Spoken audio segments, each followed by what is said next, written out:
Welcome to the Victory Show. Hey, Victors, welcome to this week's Victory Show. If this is the first time you're joining us, I'm Travis Cody, best-selling author of 16 books. I've had the privilege of helping hundreds of business consultants, founders, and entrepreneurs write and publish their own best-selling books as well. In that journey, I've discovered a fascinating pattern. Most businesses hit a revenue plateau, usually around $1 million, and they struggle to break through it. So on this show, I sit down with some of the world's most successful CEOs, leaders, and business owners to uncover the strategies they use to overcome those plateaus and scale their businesses to new heights so that you can do the same. So get ready for some deep insights and actionable takeaways that you can implement in your life and business starting today. Our guest joining me today has a career that beautifully weaves together leadership, creativity, and empowerment. Ken Golde brings nearly 30 years of leadership training and development, having taught life leadership training to hundreds of private clients and mastering the art of leadership mastery at the Ojai Institute for Embodied Wisdom. Today, he's a sought-after keynote speaker, an executive coach, and corporate consultant, empowering leaders worldwide, from Dubai to Australia, from Philadelphia to Florida to Alaska to LA.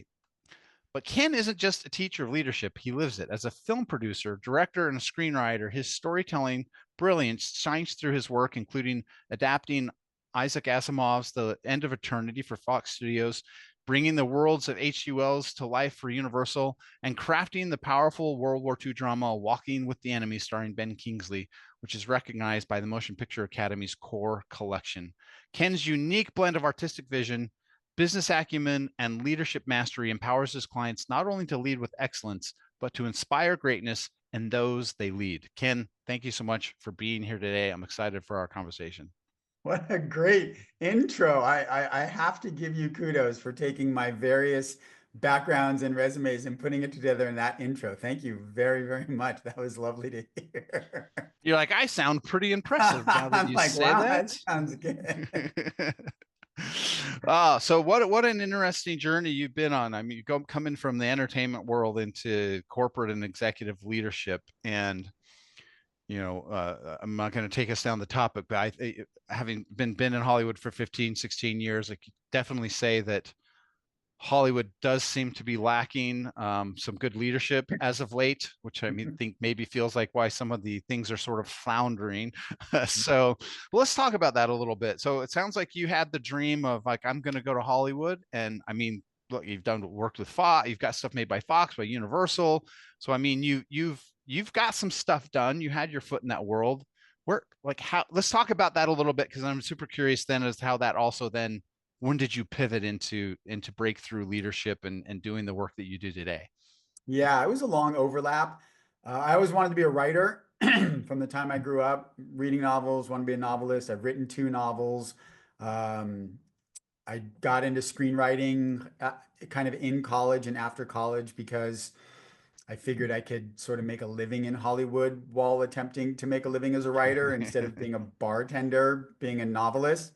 Yeah. And so I got jobs working at desks, answering phones for literary agents and producers. And I gave notes on scripts and read a lot of bad scripts and read a few good scripts. And then I started working for producers, and I was on set with movies that we developed. And I just sort of picked up filmmaking by working in town and being on indie films. I was an associate producer on a old movie with Burt Reynolds and another one with Rodney Dangerfield, and Wow.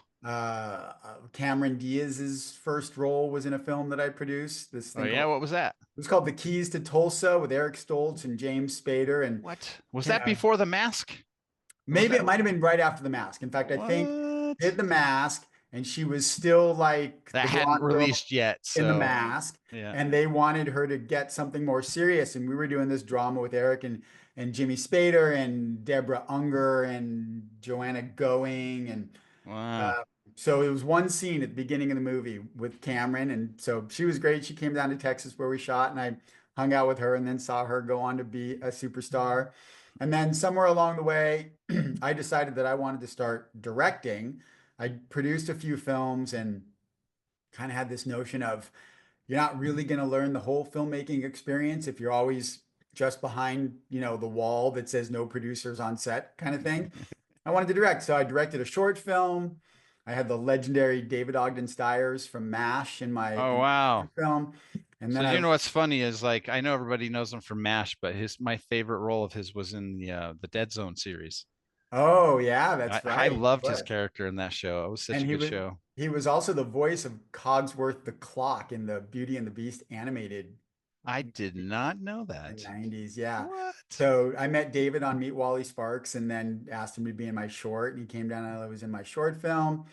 And then I wrote and directed an indie feature with Daryl Hannah and another indie feature with Ron Perlman and Barbara Hershey. And I was just an indie filmmaker. And then, longer story, I wound up selling feature scripts to studios and getting into like the studio writing world. But the salient part is that I learned a lot about leadership as a film director. Hmm. It became really clear very early on that everybody on set knew how to do what they did way better than I did. In fact, most of them did things that I just didn't know how to do. I mean, there were 19-year-old kids who could load film into a 16 millimeter film camera. I didn't know how to load film. I wasn't a cinematographer. I wasn't a camera operator. I wasn't a set designer or a set decorator or a costume designer or an actor or a musician or an editor. I couldn't plug a cable into a lamp. Like I did not know how to do what anybody on a film set did, but I was in charge. And so I really early on was like, well, it's not my job to go tell them how to do their job because they do their job better than I do their Yep. job. It's my Yep. job to help them be better at their job. And that's really what a film director does with actors. An actor can't watch him or herself acting, but the director can. We see things in talented people that they don't see, and we're able to help them be better at what they do. That's what 95% of film directing was for me.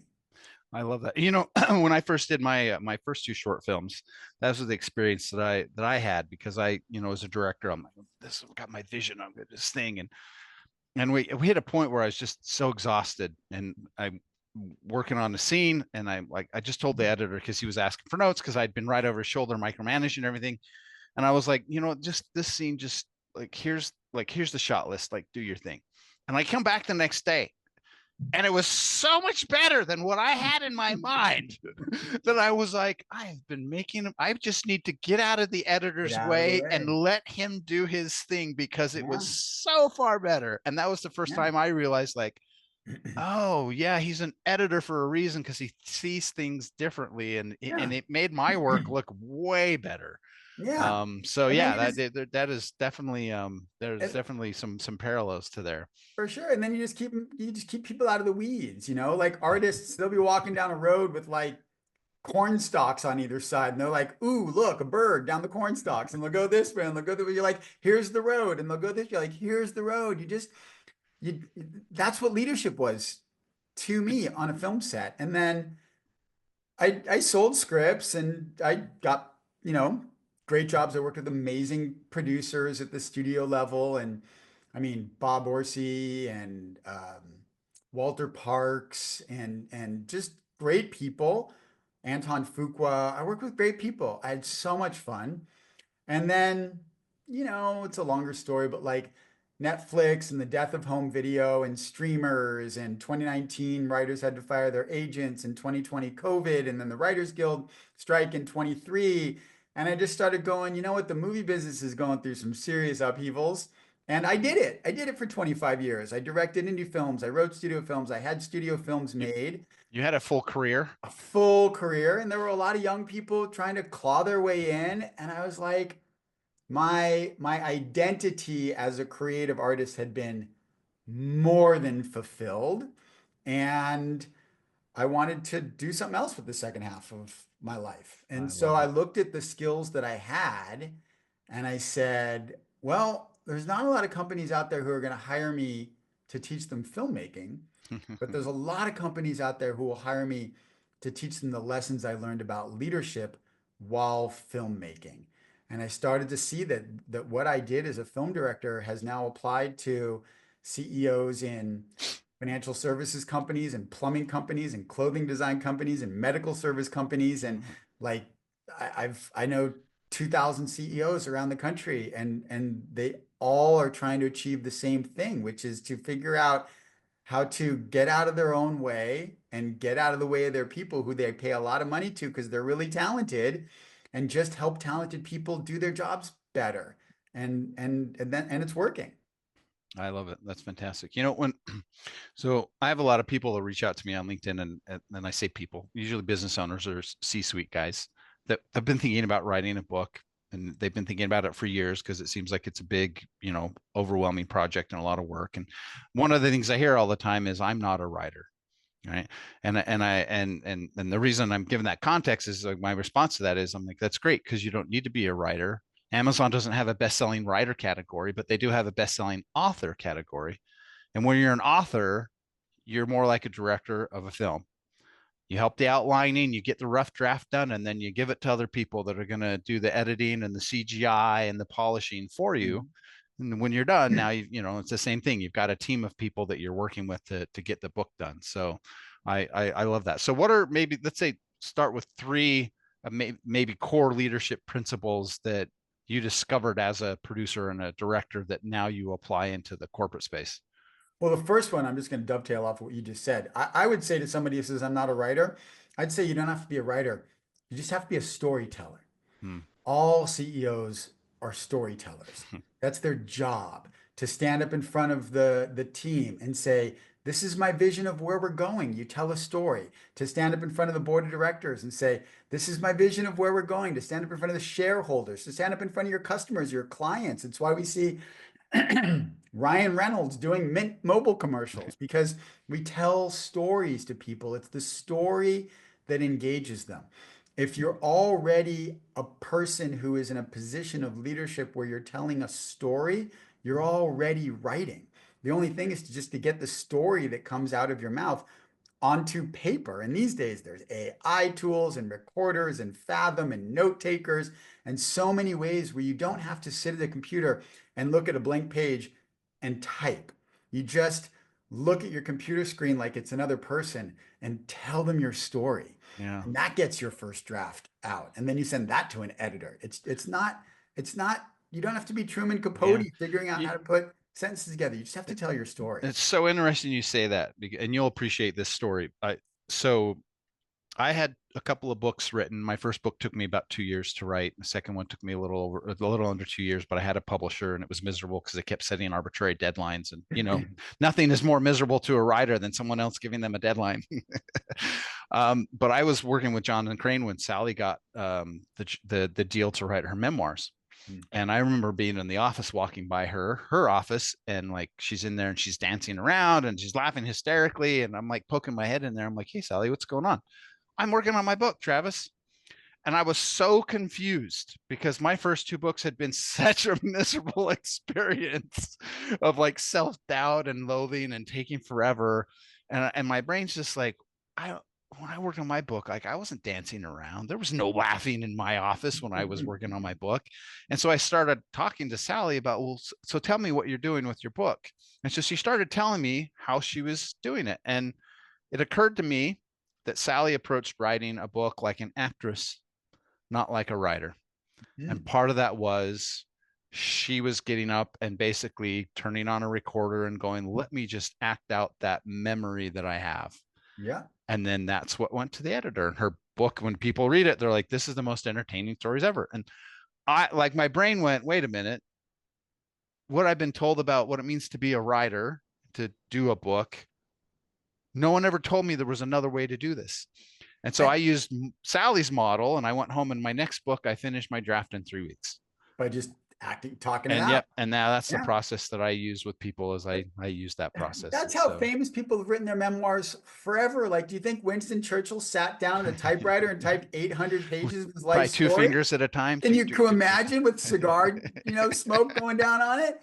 He stood up in a room with 4 people taking dictation. Well, when we were talking that, going into Germany, we did. He just started telling the story, and they went, and then they typed it up, and they gave him the pages, and he went, oh, no, and he gave him the pages back. Like, that's how people have been writing forever. We don't have to all be Dash Hammett with a manual typewriter and a bottle of scotch, pulling what's left of our hair out to make the perfect prose. You tell stories. And any way you can get those stories onto paper, then they become a book. So that's number one. Number one, Just storytelling. tell people, just be a storyteller in your leadership, because I have a thing that I say to people when I go on my day trainings. I just did one yesterday in Omaha, Nebraska. I said, leaders are in the future business. One of my coaches, Scott Cody, gave me that line. Leaders in the future business. No matter what you sell, whether it's product or service, you are selling the future to somebody. You are going to somebody and saying, your future will be better with my product and service. You can't sell them to fix their past. Their past is done. And if they order buy, it's not going to happen in the right now, in the present. They want your product or your service because you are going to say to them that you believe they will have a better, more successful, more fulfilling future in whatever arena you're addressing. You're selling the future always. And you're doing the same thing with your employees and your clients and your customers and the board of directors, who has no power. They just want to hear the CEO say everything's going to be great and, go believe him. And if the stock price reflects it, successful. You're always selling the future, which means you're always telling a story about what is to come. So leaders are in the future business. That's our job. And so I say to my clients, what is going to stop you from achieving the future that you say you want to achieve? And almost always, the first thing that people rattle off are tangible, visible, what I call external obstacles. They'll say, well, the board of directors, or the stock price, or the law will change, or the competition, or the market, or my team. And they'll point at all this stuff and they'll say, all this stuff is what I foresee as potentially stopping me. And I come back and I say, but that stuff's never going away. I mean, this particular team problem might go away, but another team problem is going to come. This particular guy on the board of directors might go away, but somebody else on the board of directors is going to come. Another law is going to change. Another politician's going to get elected. There's going to be another medical outbreak or snowstorm or train derailment. There's always going to be something in the outside world coming at you, trying to stop you. And if that's true for everybody in life, no matter what you're trying to achieve, always, we really can't say that it's the external things that get in our way, because they're always there. What really gets in our way is how you face those external things, what your internal belief system is about that external thing and about yourself, and what you can bring to the table in meeting head on and moving into or around or through or over or dissolving that external thing. Leadership isn't about eliminating problems, because they never go away. Leadership is about changing how you individually and the others who you're leading view those problems and tackle those problems. So when you have a CEO who just wants to say, we're going to do this and we're going to do this and we're going to do this and we're going to do this, but their belief system is, but it's terrible and it's overwhelming and it's crazy, and that shows up through their body and their words to their employees, they're not doing this in an effective way. So my work is really based in having people identify how they're viewing themselves and how they're viewing their problem, and how that lens is affecting the actions that they're taking. And if those actions aren't effective, instead of just throwing a bunch of new action at it, which doesn't work, that's why people get frustrated. Throw this action, throw that action, throw this action, that action, and then they go, nothing works, and then they give up and they get resigned, they get frustrated. And I come and I go, it's not about the action. It's about what you're telling yourself about yourself and the action. And when that guides your actions, the chances of success increase exponentially. I mean, yes, on the business, but I'm just thinking about like how deeply this shows up in Hollywood as well, right? I think Matthew Perry is probably the most tragic example of the inner voice that just, even in his biography, he just talked it like he just hated himself. He was one of the richest, most famous people in the world, but his internal belief was like, I'm a fraud and everyone's going to find me out.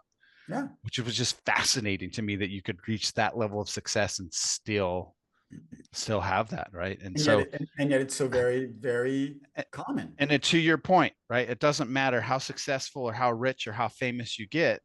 everyone has problems, and those problems are never going away. So this is why I gave my title to you before we started, but I'm going to say it now again for the purpose. So the program I have is called the FAST Way.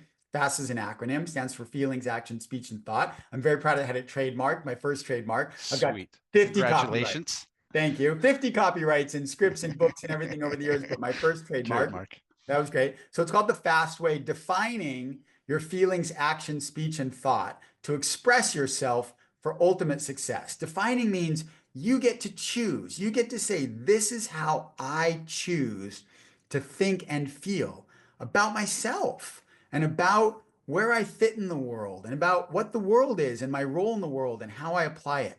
And through defining on the inside your thoughts and feelings about yourself and your role in the world, you get to choose how to express that inner self to the outer world through what you say and what you do. And most people don't do that. Most people let the events of their lives create emotion in them. If things are working, they're happy. If things aren't working, they're unhappy. And as the events of their lives create emotion in them, that emotion comes out in words and actions that are not intentional. And it's steering them down paths that are not constructive. But not even that, a lot of the times it's like, this bad thing happened when I was 14. Well, how old are you now? I'm 54. And you're still blaming it. Exactly. You're still reacting. So when you start becoming aware of and intentional about how you think and feel, and through that awareness and intentionality in how you think and feel, you become aware of and intentional about how you talk and the actions that you take. The end part is defining and expressing yourself for ultimate success. I define ultimate success as joy and fulfillment in all areas of your life. And people tend to only point at money and career. When you say somebody's successful, it's because Matt Perry had television shows and made tons of money. But Matt Perry wasn't ultimately successful because he was unhappy in himself and his relationships, and they suffered, and friends loved him, but he didn't let them love him, and he couldn't love them back. And he wasn't successful in his health because he was taking drugs.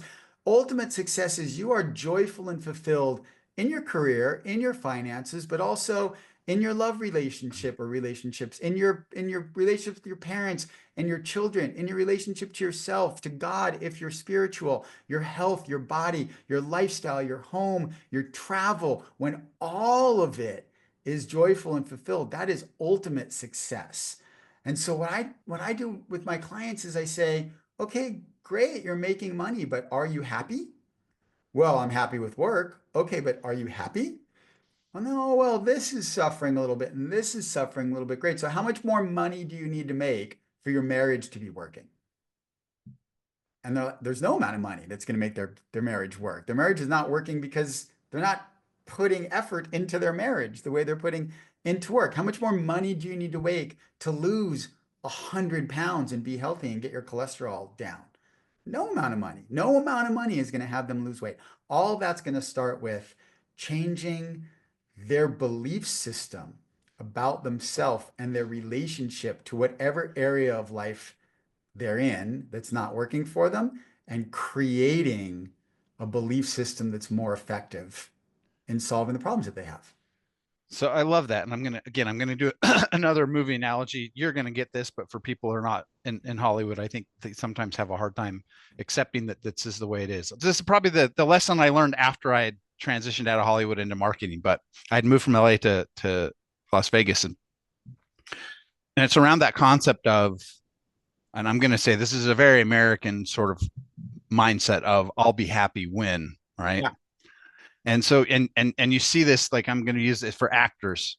You go to Hollywood and you're trying to make it. And the first thing you want to, like, I just go get on set. You get there as an extra and you start showing up a little bit as an extra and you're like, oh, but the extras with the SAG card make the more money. So if I can get there, and then you get your SAG card and you're like, oh my God, guys that do commercials, you work 2 commercials a year, you make 110,000. Like, if I could just do commercial, and then they get the commercial and they do, a couple of, 3 or 4 years of making 100,000 a year, working 2 days to do commercials. And they're like, that's that TV show. I'm as good as those guys on the TV show. I need to be a day player. Let me get a day player. And then they do day player, and then they get to the co-star, and they're like, well, I'm as talented as Yeah, but now they're making a lot less money than they were on those two commercials.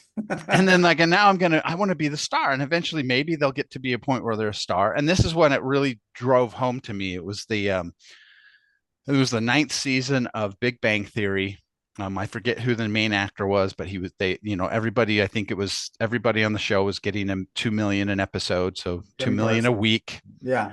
And the main star was on one of the talk shows, and they were talking to him about, oh my God, you set this record and 2 million a week, month episode, whatever. And I never forget it. He's like, yeah, it's great, but God, I really just want to be doing movies, and I can't get into the movies. And I'm like, oh my God, this guy's making 45 million per year. Yeah. And he's still like, I'll be happy when. Yeah. And the funny thing is you look at all these guys trying to be something they're not, and I look at the movie stars, and I'm not, this could be taken out of context. So I want to make sure I understand this is not what I'm saying, but the argument could be made. A lot of the top tier A-list actors that get paid 20, 30 million a movie, they pretty much are just playing the heightened version of themselves. Mm-hmm. And I thought about that going, so here's everybody fighting, trying to be an actor, to be something else. And the guys that are making the most amount of money are the ones that are 100% the most authentically them. So anyway, that was a long tangent to say, even in Hollywood, you got guys making 50 million a year going, I'll be happy when. And look, let's talk about that. I want to talk about that because I fully support ambition. Look, we get 100 years on this merry-go-round if we're lucky, right? Mm-hmm. And there's nothing wrong with wanting to grab the brass ring. Like, I get it. Like, take the biggest bite out of life that you can. If your company's doing $1 million, you talk to people who are stuck at $1 million and you want to make 10, go make 10. If you've got a 8% market share and you want a 30% market share, go get a 30% market share. If you've got a home in Beverly Hills and you want a vacation house in Aspen and another one in Cape Cod, go do it. I fully believe in taking the biggest bite out of life possible, with the caveat of, unless you're doing it because you think that acquisition will bring you happiness and fulfillment. If you are chasing tangible success in order to make yourself feel successful, you are setting yourself up for failure, because you will never be happy with the success that comes. You will always be chasing the next level of success in order to feel successful. The only way to feel successful is to choose to feel successful at whatever level of success you are at, and give yourself gratitude and experience the joy and celebrate the win of being where you are. And then saying, from that place of, I feel successful, I want to go take a bigger bite. And maybe you'll get that bigger bite and you'll go, that was cool. And maybe you won't get that bigger bite. But if you're chasing success in order to feel successful and you fail, the sense of personal destruction is huge, because you're looking for the success to give yourself validation, which means if you don't get to the success, you feel invalidated, and that's where you see Matt Perry go into drugs, because the success would never make him feel full, which means whenever it didn't come, he felt empty, or even if it did come, he felt empty and was looking to fill it in chemical ways. When you say, I am a full, worthy, successful person, and through that feeling, I am going to go after tangible rewards. If you don't get it, it doesn't matter, because you're still you going after the next one. And when you do get it, you really feel the joy of it, because you know that you created it out of your sense of creation, not out of your chasing validation. That's a really interesting point, right? And you said something earlier with in regards to Matt Perry, is that he had a lot of people around him who loved him, but he wouldn't let them love him because he didn't love himself. Yeah. And he kept thinking, well, when I love myself, then I'll let me love, and then that didn't work, right? I think Jim Carrey said it best in probably the late 90s, early 2000s, his quote where he said, I wish everyone could get rich and famous and have everything they ever dreamed of, so they can see that's not the answer. And you think, like, that was his journey, right? When he was young, he was homeless, and he was like, I'm going to get all the money and the fame and everything, and I'm going to show everybody right. And then he got there and was like, oh, wait, I'm still like there's still a part of me that like is broken. And I thought it was very evolved for him to get to that point of realizing like, oh, okay. So my belief and part of it is, a lot of this, like, I'll be happy when is, I think that's a big part of American culture. I think a lot of us are conditioned around that from a very young age. Mhm. So how do we break out of that to get to the point where if I'm only making 100,000 a year, even though I want to be making 1 million, that I'm just as happy at 1 million or at 100,000 as I am when I make 1 million? So again, we go back to belief systems. You've heard of the financial thermostat. I think you mentioned that word. Yeah. Yep. We have thermostats around time and energy. I'm good expending this much time and energy, but when something comes in that makes me need to expend more time and energy, I will subconsciously like not do it to stay where I am. I'm good. Go talk to anybody who's had a series of 5-month relationships and they go, I just can't get past a 5-month relationship. Yeah, because your thermostat is set at a 5-month relationship, which means at 3.5 months, you're going to start tanking that relationship because past 5 months, you're outside of your comfort zone. And comfort zones are just belief systems. They're just stories that we've been telling ourselves forever about what we can do. And then we use the evidence that we produce as validation of the truth of the belief system. So if you've made $100,000 a year for 20 years, it's really easy to go, I'm not capable of making more than $100,000 a year. That's not true. It's just what you've set your belief system at. And a lot of it comes back to self-worth and value. Not always. There are a lot of people who have a very high self-worth and still can't break out of, let's call it $250,000 a year, but there's still going to be some other belief system in there that's causing them to develop patterns that maintain that stasis. I had a client, you asked me to give you examples of clients. So I have a client, I'll use his name, George. We've become very close friends and I've interviewed him, so I have no problem saying his name. He runs a health insurance brokerage here in Southern California. And he had a business partner for a lot of years and it wasn't going well. And it took a lot of years to buy the business partner out and cost a lot of money to buy the business partner out. So he had a lot of years of struggle to try and maintain and keep the business going and growing to get under the weight of having to make the investment to buy the business partner out. And like 15 years down the line, he goes, I finally paid myself a decent salary. And I'm like, really? So what'd you finally pay yourself? He says, $800,000. I'm like, that's amazing. You paid yourself $800,000. It's like, that's awesome. And then I said, why did you hire me? Because you're making $800,000 a year. A lot of people who hire me are making 150 and they want to learn how to make $800,000 a year. And his answer was, I'm not enjoying it. I live in the same 2-bedroom apartment I moved into 15 years ago. I'm driving the same truck I bought 10 years ago. I'm not dating. I could go into this office and make $800,000 a year for the rest of my life and be really wealthy, but I feel like I'm going to be really miserable the whole time. I need to figure out why I'm not enjoying it. And the conversation we had was around success and the definition of success. And I was like, well, you can afford a house. Why don't you go buy a house? And he was like, I don't think I really deserve a house yet. I'm like, well, why don't you think I deserve a house yet? And he goes, well, I don't think I'm successful enough yet to have a house. I'm like, okay, well, how successful do you need to be to make a house? Do you need $2 million? Do you need $5 million? Like, what's your level of success to be successful enough to get a house? And he goes, I don't know. I don't think I have one. And this is something that limits a lot of people, whether it's in love, dating, relationships, the relationships with their kids, the car they drive, the house they live in, the clothes they wear, how they treat themselves, the vacations they go on. They have some vague sense of what finally deserving the thing that you want is, but because it's undefined, you can never reach it. So what he and I worked on was, what's your definition of success? And when he began to define himself as a success, his belief system around deserving the things that he wanted changed.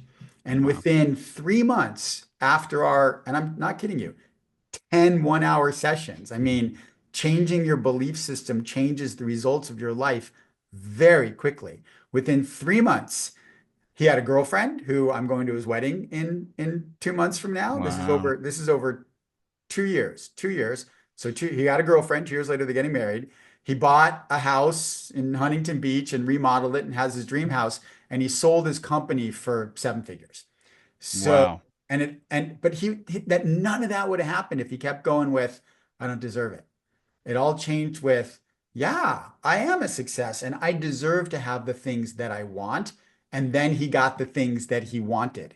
Because if you're going after the things that you want, feeling like you don't deserve them, or you can't put the time into them, or you can't put the energy into them, or you can't sustain them, or they're going to be taken away, or you're afraid of what people will think of you when you get them, on and on and on and on, you're going to talk yourself out of getting them. Wow. So, how did you discover your fast process? What was the evolution of that? So, like a lot of people, I did a lot of research into coaching. I felt pretty good in the coaching of it coming out of film Sure. directing, but what does this look like and how do you market yourself and like what? And so started reading books. I started watching Russell Brunson videos. I don't use ClickFunnels because I found a, sorry, Russell, better one. I'm going to plug them called Funnel Cures. Go to Funnel Cures. Don't use ClickFunnels. Um, but I love his videos and I love his marketing material, and he uses storytelling and epiphany bridges and all that stuff. And that was all great.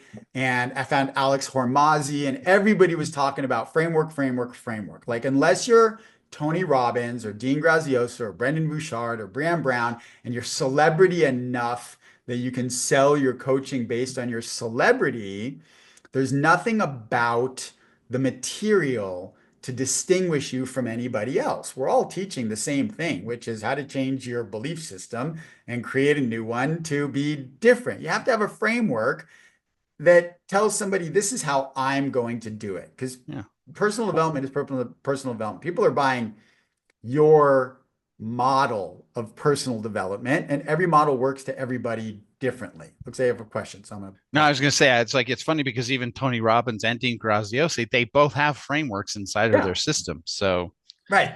yeah. You got to give somebody an anchor. Yep. You can't just say, here's the eternal belief system of self-development, right? You have to kind of put it into a narrative. And so, like, women are from Venus, men are from Mars is a framework. And people Yep. who are looking for relationship help might gravitate to that one. And the 5 love languages is a framework. They're both teaching the same thing. They're both teaching relationship health, but they're doing it through different frameworks. And some people are going to gravitate towards one framework and some people are going to gravitate towards another. So I'm getting all this information on frameworks. And I mean, it's like the great movie ideas. It sounds like they came up with it in a second, but it takes a year to come up with the thing that seems. I was banging my head on tables for months. And I love acronyms, and I was playing with all sorts of acronyms, and I was playing with sentences and all this stuff. And then one day I remember I was sitting in a Starbucks on Venice Avenue in Venice. Nice. And I asked myself, what am I really trying to say? What is all of this trying to say? And I'm literally talking out loud to myself. I talk to myself in coffee shops. I'm like, what I'm really trying to say is that people get frustrated when they do a lot of action and it doesn't change anything, and they feel like what they're doing isn't changing anything, but why is what they're doing not changing anything? And then that old adage popped into my head: wherever you go, there you are. You know that Mm-hmm. one? And Yep, of people kind of course. laugh because it sounds like a Kurt Vonnegut sillyism, like, well, of course you're wherever you go. I'm like, no, but that's not what it means. What it means is your personality traits, your emotions, your belief systems, your thoughts, your ideas, wherever you go, all of that comes with you. And just because you change your location doesn't, you have to change you. You. And I'm Mm. like, so if what they're doing isn't working, what's causing what they're doing? Well, they're thinking about things and they're feeling about things. So they have feelings and they're doing things and they're talking. And then I just started playing around with words. And as I started playing around with words, I went feelings and actions and talking and thoughts. Oh, wait, speech. Oh my God. And the word fast popped up in front of it. Mm, And I was like, that's it. This that's is the it. fast way. This is the fastest way to change your life by changing how you think and feel. and speak and act. And when you change how you think and feel, and that leads to new ways of speaking, new ways of acting, you are on super drive down a new path that will lead you to a new future. And then the fast way popped, and then all of my coaching that all frameworks fell and into work just place. all fell into that. Well, it's really interesting because even if you're familiar with, Katie Byron and the work, right? What is that's all about? Her the work is rewriting your story. Mm-hmm. And what happens when you rewrite your story? You're rewriting your beliefs. I got to be honest, Katie Byron, and I have to do the work, or I come to Ken Golde and I just do the fast way. Like, I want the fast way. Thank you.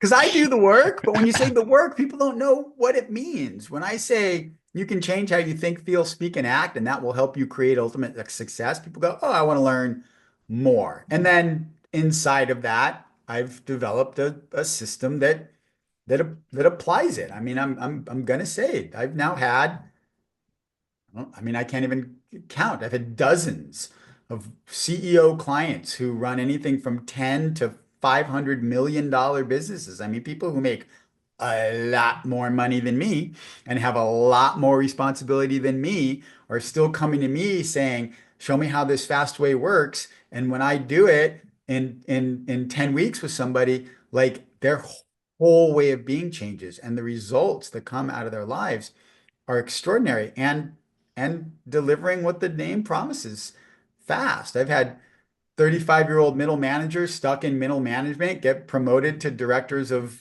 divisions in 10 weeks. I've had Wow. people who, I'm not kidding you, literally were working so much that they hadn't had a conversation with their spouse in months, going on vacation with their spouse and having a great time before the end of the program. I had one client who came to me and said, "Everything's great, except I've always wanted to record music. I've been a cover band guy he's a CEO of a company. He plays guitar at church. I met my wife being up on stage, playing guitar at church, and she fell in love with me, but I've never I'm like terrified to record, like terrified. Like I freeze at the thought of it." In 10 weeks, he was recording songs and serenading his wife, and it resparked his marriage. I had a client who, family business, his dad passed away, and he was thrust into the role of running the business. And his dad created the business. So he always saw his dad as like the You're guy working with Joel Osteen? the business. Yeah, right. He always saw the guy who created the business, but he didn't see himself as the guy who could run the business because he grew up in the business, but he didn't create the product. And Sure. he's like, I got all these people relying on me, and I don't see myself as the guy. 10 weeks, I'm the guy. And then boom, everything fall into place. It works because when you dig into letting go of the identity that you've been holding on to so hard in your life to try and protect yourself and say, there are pieces of me that are great and producing positive results, and I like those, but they're not working in another area. And as long as you hold on to that sense of being and say, "I'm going to make this part of me work everywhere," and it doesn't, you're just going to get frustrated and angry with yourself and feel unsatisfied. But when you take authority to say, I'm a fiction, Ken Golde, everything I can describe about myself, and the same for you and everybody, whether it's Matt Perry or Denzel Washington, heads of companies, governments, it doesn't matter. We write our own identities based on how we interpret our lives, but then we forget that. And we think that our identities are absolute, and we want to protect them and hold on to them and say, "It's just me, and that's just the way I am." But it's not. It's just the you that you created, which means you have the right authority and God-given ability to create any you that you want.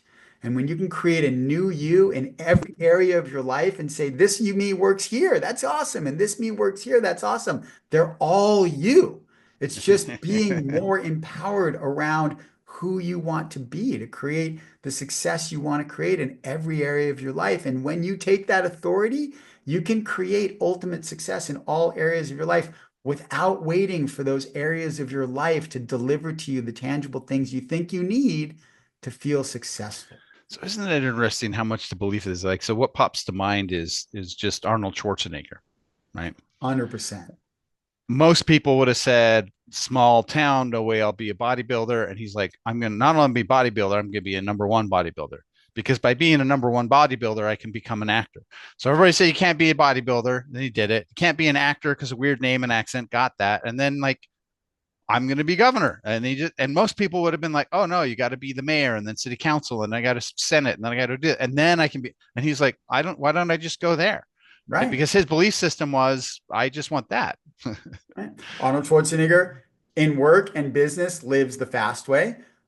I will say this, I've never met him. I respect him greatly, but just looking at a human being as a character, we can also say that he wasn't living the fast way in his personal life, because we found out that yeah, of course, he had an affair and a child, and like, so there was some belief system about himself and love and partnership and relationship and sex and sexuality that the Arnold Schwarzenegger that was working so well in business and acting and bodybuilding and government wasn't working in his marriage. And I would have come along and I said, what are you thinking about yourself when it comes to your relationship, and what feelings are those producing? And how is that causing you to act in your marriage in a way that's contributing to your own dissatisfaction? And how can you change that? And again, with great respect. And I love him. Just looking at the public story of a public. But this is, I can say, but this is what's great about it, right? Because we can see this in action where, again, the Western culture is like, oh, but he was this and this and this. And you're going, and right, there's always, this is the beautiful thing about personal development work from my perspective, is that you never arrive. There's always just a better version that you can work to. Absolutely. It's and the journey, so not the destination. So if somebody's listening to this and they want to get involved in the fast way, like how do they find you? How do they find your work? Yeah. So the website's livethefastway.com. And one of the reasons I wanted to come on today, I'm really excited because I've built my business over the last few years, providing services to corporations and CEOs, mainly because when you get into coaching, you got to go to the people who can pay you for coaching, right? So companies can pay $30, $50, $100,000 for their team to go through coaching. CEOs can pay $7, $10, $15,000 for one-to-one coaching. The average person I meet out there isn't in that position. And I realized, so both, one, I can't reach everybody I want to reach at that financial level. And two, I can't reach everybody I want to reach by providing one-to-one or small cohort coaching to everybody. I want to have a massive impact on the world with this material. And the only way I could do that was to build some scalable model of what I do. So I've created a video course and hybrid, it's like a hybrid video and live coaching course of the fast way. The videos, I mean, I'm a filmmaker, so I think they came out great.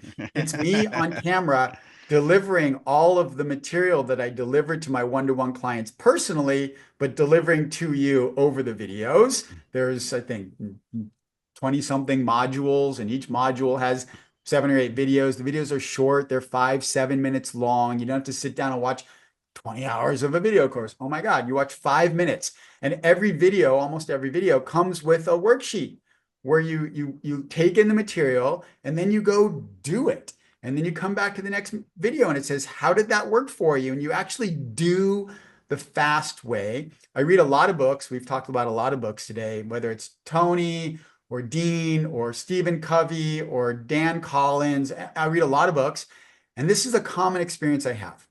I take in the information as I'm reading, and I'm like, this is great. These people are all brilliant. I love what they have to say. And I get to the end of the book and I turn to the last page and I go, but how do you do it? Like, what do I do now that you've told me all this information?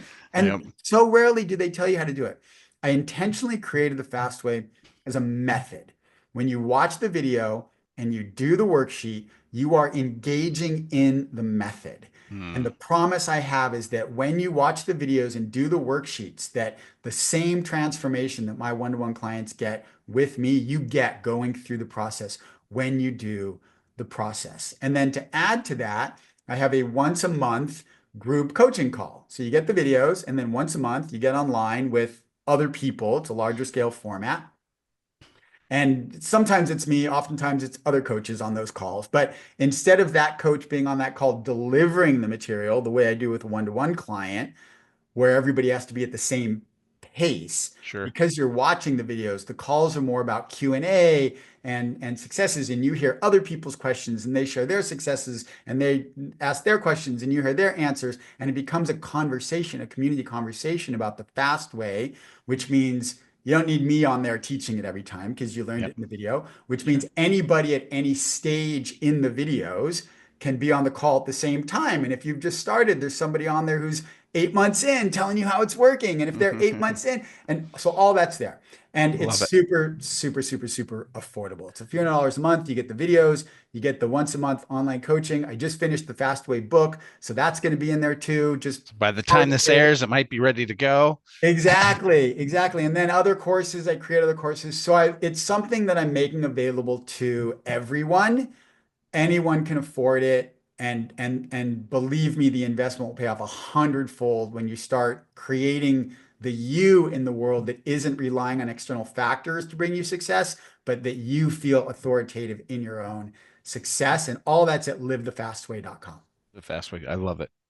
Ken, this has been an amazing conversation. Thank you so much. It's great to reminisce about Hollywood stuff, but also talk about what are the barriers that are keeping all of us personally from reaching, the success. And I think not even success, right? I think nowadays it's interesting when you think about why does people want to be success? It almost always comes down to then I'll be happy, right? And then I will, right? You're just teaching like, well, why don't we just get the happiness first and then everything else just will be there anyway. So I love it. This has been a fantastic conversation. Thanks so much for taking time out of your day. It's really been my pleasure. I wish you the best with your book. I'm so pleased to be a part of it, and more collaboration to come.